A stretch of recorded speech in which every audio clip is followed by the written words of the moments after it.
குர்ஆன்ல ஹதீஸுகள்ல வரலாறுல நம்ம அதிகமாக படிச்சிருக்கோம். ஆதம் அலைஹிஸ்ஸலாம் அவர்கள் சொர்க்கத்தில் படைக்கப்பட்டார்கள். சைத்தானுடைய சூழ்ச்சியின் காரணமாக மறந்து அல்லாஹ் தஆலா இந்த மரத்தின் பக்கம் செல்லக்கூடாது, நெருங்கக்கூடாது என்று சொன்னானோ அந்த மரத்தினுடைய கனியை சாப்பிட்டவுடன் அவர்கள் பூமிக்கு அனுப்பப்பட்டார்கள். உலகத்துக்கு வந்து பலவிதமான தௌபாக்கள், கிட்டத்தட்ட பல ஆண்டு காலம் அல்லாஹ்விடத்தில் தௌபா செய்தார்கள். என்னென்ன வார்த்தையை உபயோகப்படுத்தினார்கள் என்பதை பற்றி அல்லாஹ் குர்ஆனிலும் சொல்லி காட்டுவான், ஹதீஸுகளிலும் நாம் அதிகமாக பார்க்க முடியும். அப்படி அவர்கள் கேட்ட துஆவில் ஒன்று, எப்படிப்பட்ட துஆவை கேட்கிறாங்கன்னு சொன்னா, யா ரப்பி அஸ்அலுக பிஹக்கி முஹம்மது ஸல்லல்லாஹு அலைஹி வஸல்லம் லமா கஃபர்தனி. உலகத்துக்கு வந்தும் அவங்க அரபி தான் பேசுகிறாங்க. சொர்க்கத்தில் முதல்ல படைக்கப்பட்டவுடன் அல்லாஹ்விடத்தில் பேசிய முதல் வார்த்தை அல்ஹம்துலில்லாஹ். மலக்குமார்களிடத்தில் பேசிய முதல் பேச்சு அஸ்ஸலாமு அலைக்கும். உலகத்திற்கு வந்து அவர்கள் தௌபா செய்யும்போது கூட, அல்லாஹ்விடத்தில் பாவமன்னிப்பு கேட்கும் போது கூட அல்லாஹ்விடத்தில் இப்படி கேட்டார்கள், யா ரப்பி அஸ்அலுக பிஹக்கி முஹம்மது ஸல்லல்லாஹு அலைஹி வஸல்லம் லமா கஃபர்தனி. இறைவா, முஹம்மது ஸல்லல்லாஹு அலைஹி வஸல்லம் அவர்களுடைய கண்ணியத்தின் பொருட்டால் என்னுடைய பாவத்தை மன்னிச்சிருங்க. முஹம்மது ஸல்லல்லாஹு அலைஹி வஸல்லம் அவர்களுடைய கண்ணியத்தின் பொருட்டால் என்னுடைய பாவத்தை மன்னித்து விடு என்பதாக ஆதம் அலைஹிஸ்ஸலாம் அவர்கள் அல்லாஹ்விடத்தில் துஆ கேட்கிறார்கள். அல்லாஹ் திருப்பி அவர்கள்ட்ட கேட்கிறான், யா ஆதம் கைஃப அரஃப்த முஹம்மது ஸல்லல்லாஹு அலைஹி வஸல்லம். முஹம்மது ஸல்லல்லாஹு அலைஹி வஸல்லம் அவர்கள் நீங்க எப்படி தெரிஞ்சுக்கிட்டீங்கன்னு கேட்கிறான்.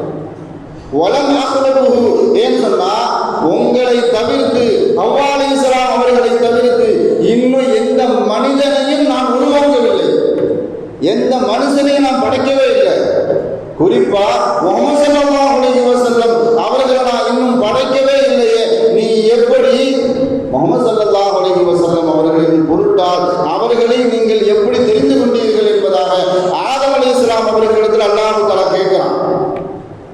கேட்கக்கூடிய சமயத்தில் ஆதம் அலைஹிஸ்ஸலாம் அவர்கள் சொல்லி காட்டினார்கள், யா ரப்பி இன்னக லம்மா ஹலக்தனி பியதிக, உன்னுடைய ஆற்றலினால், உன்னுடைய வல்லமையினால் எப்பொழுது நீ என்னை படைத்தாயோ, வனஃபக்து ஃபிய்ய மின் ரூஹிக, என்னை படைச்சிட்டு என் மீது உன்னுடைய ரூஹ ஊதுன நேரத்தில் ரஃபஅத்து ரஸி, நான் என்னுடைய தலையை உயர்த்தின அந்த நேரத்தில் உயர்த்தும் போது ஃபரைது அலா கவாமில் அர்ஷி மக்தூபா லா இலாஹ இல்லல்லாஹ் முஹம்மதுர் ரசூலுல்லாஹ். நீ எப்பொழுது என்னை படைத்து உன்னுடைய ரூஹை என் மீது ஊதினாயோ அப்பொழுது நான் என்னுடைய தலையை உயர்த்தி பார்த்தேன். பார்க்கக்கூடிய நேரத்தில் அர்ஷினுடைய கால்களில் எழுதப்பட்டிருந்தது லா இலாஹ இல்லல்லாஹ் முஹம்மதுர் ரசூலுல்லாஹ்.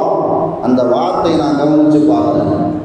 ஃபஅலிம்து, அப்பொழுது நான் அறிந்து கொண்டேன், இன்ன கலிமாத்து இலா இஸ்மிக, உன் பெயரோடு சேர்ந்து இன்னொரு பெயர் வருது அப்படின்னு சொன்னா அந்த பெயரை, அந்த பெயருக்குரியவரை நீ அதிகம் நேசிப்பதன் காரணத்தினால்தான் உன்னோட பெயரோடு சேர்த்து அந்த பெயரை நீ சேர்த்திருக்கிறாய். அதனால தான் நான் சொன்னேன், பிஹக்கி முஹம்மது ஸல்லல்லாஹு அலைஹி வஸல்லம், எப்பொழுது முஹம்மது ஸல்லல்லாஹு அலைஹி வஸல்லம் அவர்களுடைய பெயரை அர்ஷினுடைய கால்களில் எழுதப்பட்டு இருந்ததை நான் பார்த்தேனோ அப்பொழுதே நான் உணர்ந்து கொண்டேன், அந்த மனிதரை, அந்த பெயருக்குரிய அந்த மனிதரை நீ அதிகம் நேசிப்பதன் காரணத்தினால்தான் உன் பெயரோடு சேர்ந்து லா இலாஹ இல்லல்லாஹ் அப்படி அல்லாஹ் முடிகிற இடத்துல முஹம்மது ரசூலுல்லாஹ், முஹம்மது என்ற வார்த்தை அடுத்து தொடங்குது. அந்த பெயருக்குரிய மனிதரை நீ அதிகம் நேசிப்பதன் காரணத்தினால் உன் பெயரோடு சேர்த்து வைத்திருக்கிறாய். அந்த மனிதரின் பொருட்டால் என்னுடைய பாவத்தை மன்னித்திருக்கிறது. அல்லாஹ் சொல்லி காட்டினான், சதத்தை ஆதம், நீங்கள் உண்மைதான் பேசினீர்கள், நீங்கள் உண்மையை மாத்திரம்தான் பேசினீர்கள் என்பதாக அல்லாஹ் தஆலா ஆதம் அலைஹிஸ்ஸலாம் அவர்களுடைய